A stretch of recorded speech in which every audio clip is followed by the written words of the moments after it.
भारत का इतिहास कई युद्धों से भरा पड़ा है, पर एक लड़ाई ऐसी थी जिसने हिंदुस्तान की दिशा ही बदल दी।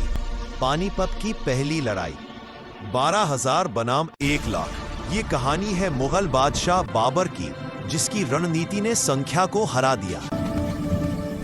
बाबर उस समय काबुल का शासक था।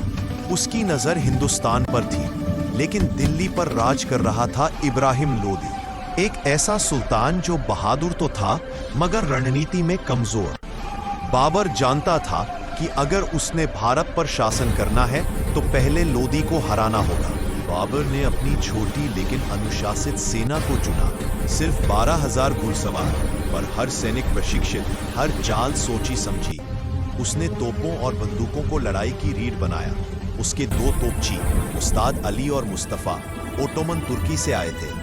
बाबर ने तय किया, संख्या नहीं, रणनीति जीत दिलाएगी। बाबर ने मैदान चुना, पानीपत, वो जगह जहां से दुश्मन को आसानी से घेरा जा सकता था। उसने दाईं तरफ को शहर से टिकाया, बाईं तरफ एक गहरी खाई खुदवाई और उसमें पेड़ डाल दिए ताकि घुड़सवार न पार कर सके। सामने उसने 700 बैलगाड़ियां खड़ी की, जिन्हें रस्सियों से जोड़ा गया था, और उनके बीच में तख्तियां बनाकर तोपची और बंदूकची छुपाए गए। इसे कहा गया रूमी या ऑटोमन डिफेंस सिस्टम।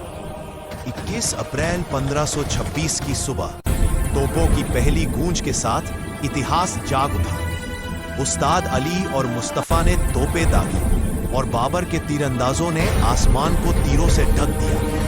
अफगान सेना विशाल थी, लेकिन भीड़ की तरह बिखरी हुई। न कोई रणनीति, न कोई संगठन।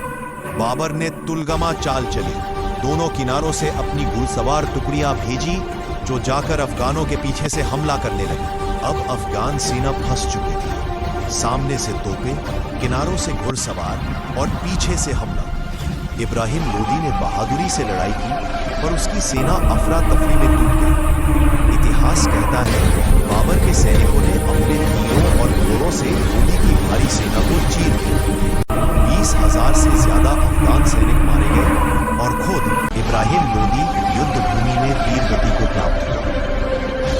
बाबर ने इब्राहिम लोदी के शव को सम्मान से दफनाया, क्योंकि उसने उसकी बहादुरी की तारीफ की। पर इस जीत ने हिंदुस्तान की तकदीर बदल दी।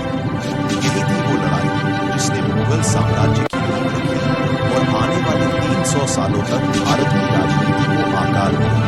बाबर ने खुद लिखा, ये जीत तोपों की नहीं, बल्कि मेरे घुड़सवारों की